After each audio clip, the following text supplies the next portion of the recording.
BJ O'Neill here with the Business Coaching Success Podcast. So glad you're here, where I share with you strategies, tools, and tips to be able to grow your business coaching practice to six figures and beyond as a Christian business coach. Let's jump in. In this episode of the Business Coaching Success Podcast, maybe you're listening on Apple or Spotify or whatever your preferred platform is, or watching on YouTube or listening on YouTube. Glad that you're here. It would mean the world to me if you would subscribe, like, and if you have an opportunity to leave a review, that would be amazing. It helps us out to be able to get the word out. There are people just like you who are wanting to learn how to grow as a business coach, as a believer, and you can help them by spreading the word simply by leaving a review and subscribing on whatever platform that you're at. So we're talking about the critical importance of keeping your goals and your KPIs front and center. I'm going to get straight to the point and tell you why this is so critical. And I know you know goals are important. I know that you know that knowing what you should do, I think everyone understands that principle. But what I want to really impress upon you, and I bring this from a sense of experience with talking with a lot of coaches on a consistent basis.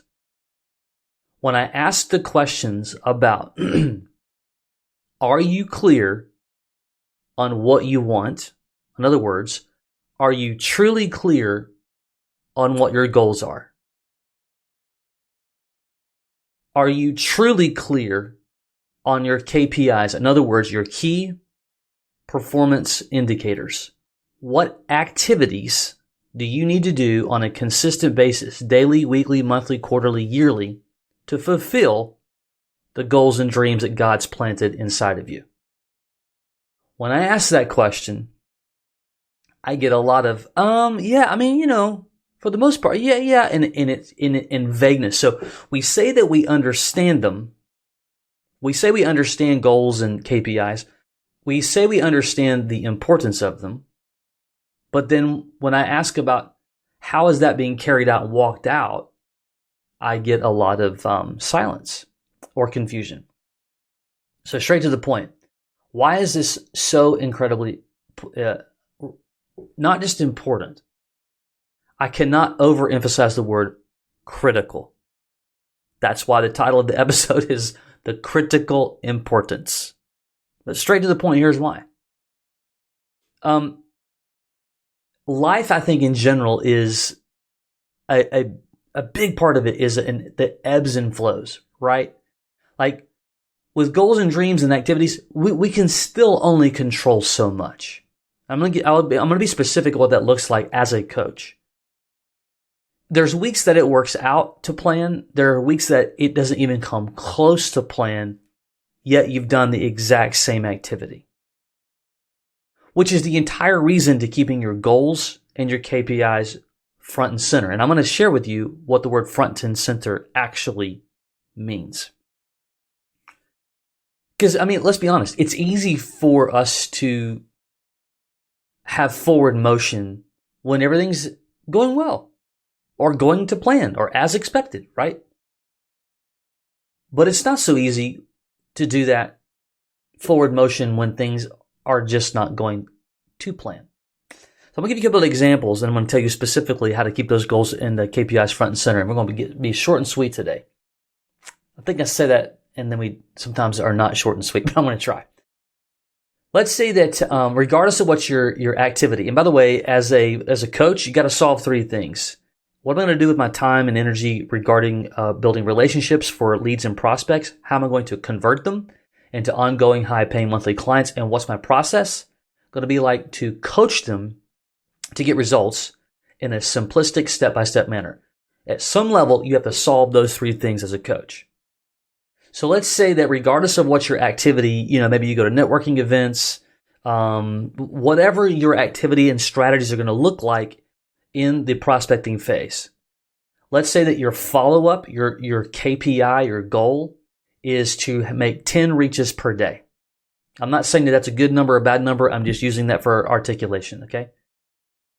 Well, let's say that you go this week, you make those 10 reaches, and it's everything from phone calls to emails and to text. You're just reaching back out to all the people that you're engaged with in all of the ways that you are strategically building relationships in your community and or even globally. And let's say that, every day you get people responding to you. Let's say that you're setting appointments, you're setting coffee times, you're setting Zooms.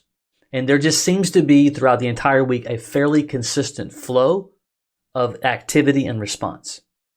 We draw the narrative in our minds that, hey, reaching out to 10 people, easy to do.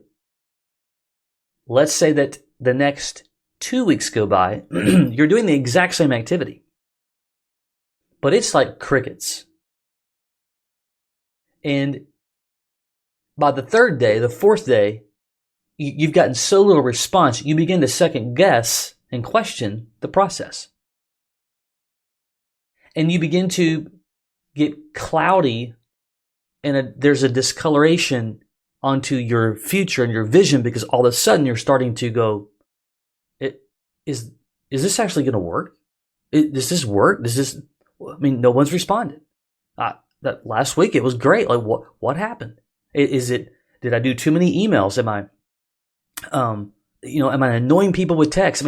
You'll start to form all kinds of the enemy loves to camp out into your negative thoughts about the process. And here's what begins to happen is that the more you question, you start to do, this is psychology 101, you will begin to do less and less activity. So what was maybe 10 to 12 reaches per day becomes 8 to 7. And then eventually one day you're like, I'm just not in the mood. And the psychology is you're beginning to be worn out by the lack of response. And so psychologically you don't want to feel that pain. And therefore, if I just don't do it and I avoid it, then I won't have to touch the pain. And so all of a sudden you're down to 3 reaches a day, and then today I'm not going to do any. But you'll convince yourself that whatever activity that you're working on, that you're still productive, but that activity doesn't really connect back to your ultimate goal. Whether that's a financial goal, how many clients that you want by a certain time, whatever that looks like. So this is why it's critical to keep your goals in front of you, front and center. Good days, bad days, in-betweens, and you name it. And then you make those goals and those KPIs somewhat flexible so that you can create some flexibility as you need to do so. So, how do I keep them front and center? This is simple, but it's effective. Number 1, you want to do something to where you are reading and seeing your goals and your KPIs every single day. Now, I'll tell you what I do, and I want to show you. If you're watching via video, you're going to see exactly what I do. So I use, they're not laminated, they kind of are, but they're laminated folders. And I have my KPIs and my goals, actually, you can hear that, on hard sheets. Now, I used to do this just in my notes on my computer or my phone. I still have them there, but I now print them out so that I literally, physically have these with me all throughout the day. So I'm not just reading these in the mornings. That is my time where I do really connect with them, read them, along with my affirmations and whatnot, and I read them. I still glance at them, and I'll tell you when I glance at them the most, on the days that are the hardest. I just take a peek at them because this is a reminder of my goals of what I want this month, this quarter, this year, the next 3 years. And I don't want to get too weedy on just the goal setting. The bigger point is the critical need to have them front and center with you all the time. All the time, all the time, all the time. Because when you connect with them, because you're saying, and what's the saying? You got to determine what's more important to you, what you want right now or what you've said that your goals are. Because what I want right now is that I don't want to do this. That's the mindset that you can adopt when things aren't going as smooth or as expeditious as you want them to. But when you have your goals, your KPIs, in other words, this is the activity I have to do consistently on a daily, weekly, monthly, whatever that looks like for you basis. I've said that this is what's going to help me connect to my overall goals. And also, by the way, this is where I have my affirmations as well.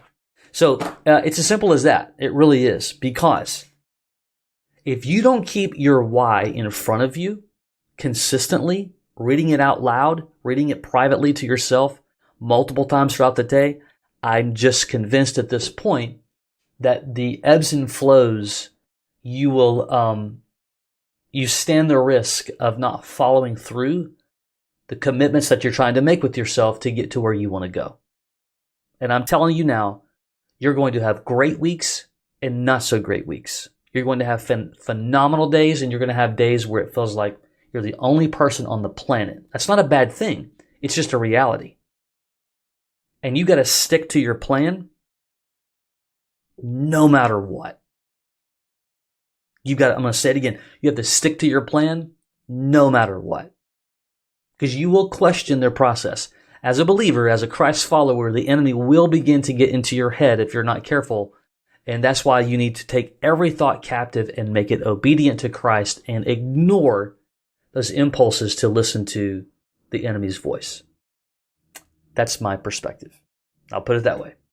So, lastly, perhaps you don't have any goals. You're like, man, I don't know. That's what you got to work on. And the goals are about what do you want in life. Like, I have clarity as to what I want for myself and my family and our future. For the next decade. I know what that looks like. I'm sure it's going to have some pieces that will move around and shift over time as I learn new things and new opportunities exist.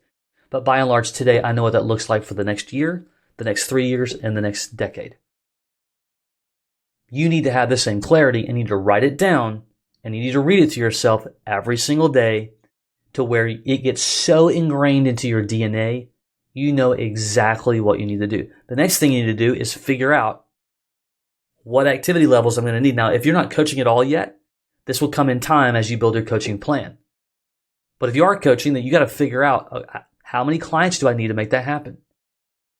How many people do I need to see to get one client? How many follow-ups do I need to get someone to sit down with me to talk about coaching? Like that's what KPIs really are. I need to walk all the way through. I've got 1, 2, 3, 4, 5, 6, 7.